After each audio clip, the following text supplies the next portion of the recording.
Libro de Mateo capítulo 17, versículo 24 al 27.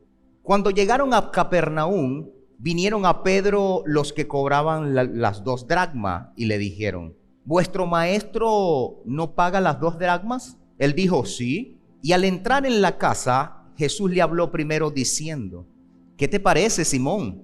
Los reyes de la tierra, ¿de quiénes cobran los tributos o los impuestos? ¿De sus hijos o de los extranjeros? Pedro le respondió: de los extranjeros. Jesús le dijo: luego los hijos están exentos. Sin embargo, para no ofenderles, ve al mar y echa el anzuelo, y el primer pez que saques, tómalo y ábrele la boca. Hallarás un estatero. Tómalo y dáselo por ti y por mí. Si usted es de las personas que lleva notas, coloque como título a este mensaje: experimentando la provisión divina. Si yo dijera en este día, ¿cuántos necesitan un milagro de provisión? Todo el mundo me levantaría la mano. Y a veces nos enfocamos en el milagro, pero no nos enfocamos en lo que impulsa el milagro. Ahora, ¿por qué se cobraban estas 2 dracmas? ¿Por qué se cobraba este impuesto? Para el funcionamiento del servicio del tabernáculo. Este impuesto era equivalente a 2 días de trabajo de un obrero. Todo hijo de Dios debe pagar sus impuestos. Entonces surge una pregunta: ¿por qué Jesús no pagó las 2 dracmas antes de entrar al templo? No tenía el dinero para pagar. Levánteme las manos, ¿cuántos se identifican que alguien le está cobrando y está dentro de usted y usted no tiene el dinero para pagar? Ahora, Jesús no estaba evadiendo la deuda. Jesús estaba atacando la conducta de los cobradores. Los cobradores estaban exonerando del pago a sus familiares. Y para Jesús eso era injusto. Observemos algo: Jesús no tenía dinero para pagar y estaba siendo tratado injustamente. Pareciera que fuera la razón perfecta para no pagar. La injusticia y la necesidad nunca tienen la capacidad para afectar tu nivel de compromiso. Cuando la injusticia y la necesidad afectan tu nivel de compromiso, en ese punto usted no asume responsabilidades. Hay gente que toma la necesidad como excusa para no darle a Dios. Hay gente que toma la injusticia como excusa para no darle a Dios. Jesús aprovechó todo este escenario para enseñarle a Pedro 2 maneras cómo paga un hijo de Dios. Número 1, de manera natural. Se paga comprometiéndose. Yo recuerdo que mi padre me enseñó desde niño y me decía: el hombre paga el 99% de su deuda dando la cara. Cuando un hombre no da la cara con sus deudas, es un irresponsable. Diseñando una estrategia de pago. Te voy a pagar semanal, quincenal, mensual. Te voy a pagar de tantos días y me diseño una estrategia de pago. Le voy a enseñar hoy el secreto para que usted salga de la escasez. Y se paga minimizando los recursos. Hay gente que tiene deuda, pero ellos quieren darse el lujo de personas que no la tienen. Todo el mundo piensa de manera natural, pero nadie se quiere atrever a pensar de manera sobrenatural. La segunda manera es la sobrenatural. ¿Cómo usted paga sus deudas? De manera sobrenatural. Dios quiere bendecirte de manera sobrenatural. ¿Cómo pago de manera sobrenatural? Se paga con una moneda que es la moneda del cielo, que se llama fe. Se paga con fe a través de un milagro financiero. Cuando usted paga con fe, usted recibe un milagro del cielo. Jesús llegó al templo, se encontró con ¡ay, las 2 dracmas, Pedro! Jesús no dijo: no, vamos a colearnos por aquí, Pedro. No, él pasó Y Pedro, se nos olvidaron las 2 dracmas. Cuando llegan a la casa, Jesús le dice: ¿qué te parece, Simón? Los dueños de la tierra, ¿de quién cobran los impuestos? Y Pedro le dice: no, cobran los impuestos de los extraños. Listo. Pero hagamos algo, Pedro, para que no se ofendan. La palabra para que no se ofenda significa para que ellos no caigan en un escándalo. Vamos a pagarle. Versículo 27. Jesús dice: sin embargo, para no ofenderle, ve al mar y echa el anzuelo, y el primer pez que saque, tómalo y ábrele la boca.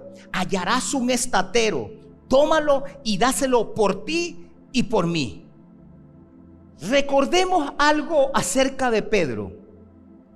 Que Pedro fue pescador de redes, no de anzuelo. Pedro estaba acostumbrado a atrapar miles de peces.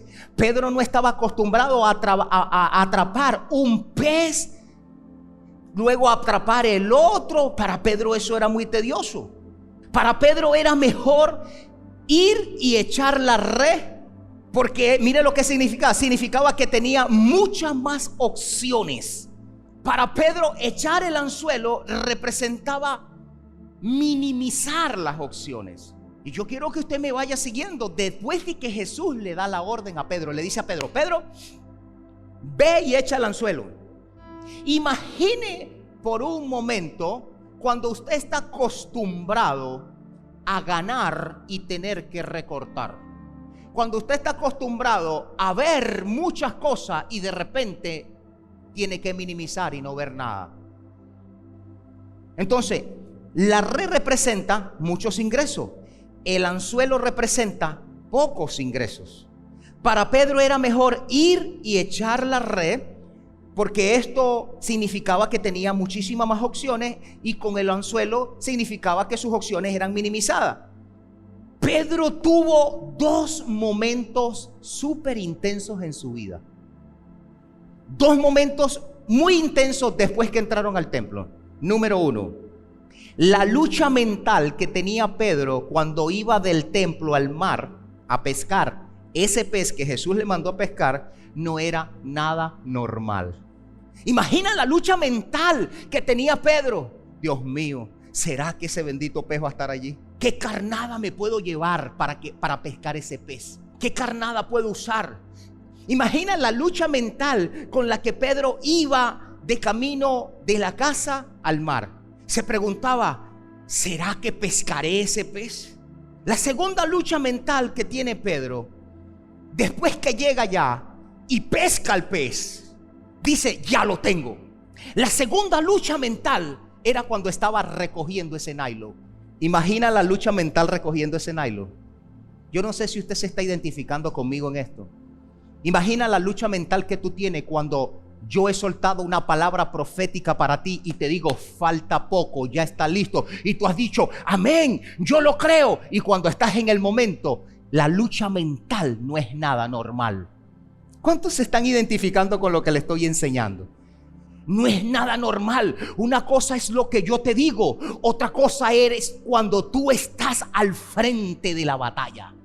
Y él estaba recogiendo ese nylon. La segunda lucha mental que tiene Pedro fue cuando engancha al pez. No solamente él decía: está enrollando el pez, está pesado, puede ser pequeño, pero hay peces pequeños que saltan mucho y te pueden reventar el nylon. Él decía: Padre nuestro que estás en el cielo, que no se reviente el nylon, que no se reviente el nylon, que no se reviente el nylon, por favor, Dios mío. Mira, uno clama como nunca. Ya cuando estás listo para recibir la bendición, todo está listo, todo está acomodado, uno clama como nunca. Que no se reviente ese nylon, que no se reviente, por favor. Y ya uno está viendo. Y más impresionante es cuando ves el color del pez. Cuando ya ve el pez y saca el pez y lo pone y se paró por un momento y el pez está saltando afuera. Y se paró por un momento. La tercera lucha mental que tenía Pedro es que tenga el estatero en la boca, que tenga el dinero. Yo no sé cuánto han pasado por momentos de desesperación. y por momentos de angustias financieras. ¿Cómo hacemos, Señor? ¿Cómo hago? Cuando Pedro le abre la boca al pez, se encuentra que estaba lo que Jesús le dijo. Esto es igual como la lucha mental cuando Dios te manda a cumplir un compromiso grande con algo muy pequeño que tienes en la mano. ¿Qué quieres obtener? Y Dios te lo aprobó y Dios te lo dijo, pero tus recursos son muy pequeños. Pero la capacidad que tú tienes es muy pequeña. Pedro hizo 3 cosas. Pedro caminó en la palabra que le dijo Jesús. Pedro, ve al mar. Pedro caminó esa palabra. Los momentos de angustia y de luchas mentales que tú tienes son momentos donde debes caminar en la palabra. Cuando tú caminas en la palabra, no importa lo que tú puedas pensar. No importa lo que la gente te pueda decir. No importa por lo que tú estés pasando. Importa lo que Dios te dijo que hiciera. Si caminas, yo no sé si hay alguien que recibe esa palabra. Si caminas en esa palabra, esa palabra te va a llevar desde un punto de partida hasta un punto de llegada. Pedro caminó en la palabra que Jesús le dijo. Lo segundo que Pedro hizo es que Pedro obedeció la palabra que Jesús le dijo que hiciera. Él dijo, ve y lanza un anzuelo. Él no dijo nunca, Pedro, mira, lanza el anzuelo, pero te doy la opción que lance la red. Él obedeció. Pedro estaba tentado. Pedro decía, tengo amigos pescadores, me pueden prestar la red, puedo echar la red rapidito y voy a tener más peces. Podía llenarse la red de peces, pero no iba a estar el que tenía el estatero en la boca. 3 cosas para que salgas de la deuda. Camina en la palabra, obedece la palabra, cree en la palabra. Si haces esas 3 cosas, vas a pagar en menos de lo que tú piensas. ¿Cómo pagar cuando tus opciones son mínimas? Esas son las 3 cosas que vas a poner en práctica. Camino en la palabra, obedezco la palabra, creo en la palabra. Jesús le estaba enseñando a Pedro cómo actuar en un momento donde naturalmente tú no tienes opción. Le estaba enseñando, hay una opción en el espíritu. Hay una moneda que se llama fe y que tú puedes usar. En este pasaje encontramos una expresión clave y es esta expresión: y el primer pez que saque. Esto significa que Pedro iba a sacar muchos más peces. Cuando se activa el milagro, lo primero que llega es para que cumplas tus compromisos. Lo segundo es para que lo disfrutes. No disfrutes si no cumples, porque cuando disfrutas sin cumplir, robas y hurtas. Cumple con tus compromisos, con la gente, con tu esposa, con tu esposo, con la casa, con tus hijos. Cumple con tus compromisos.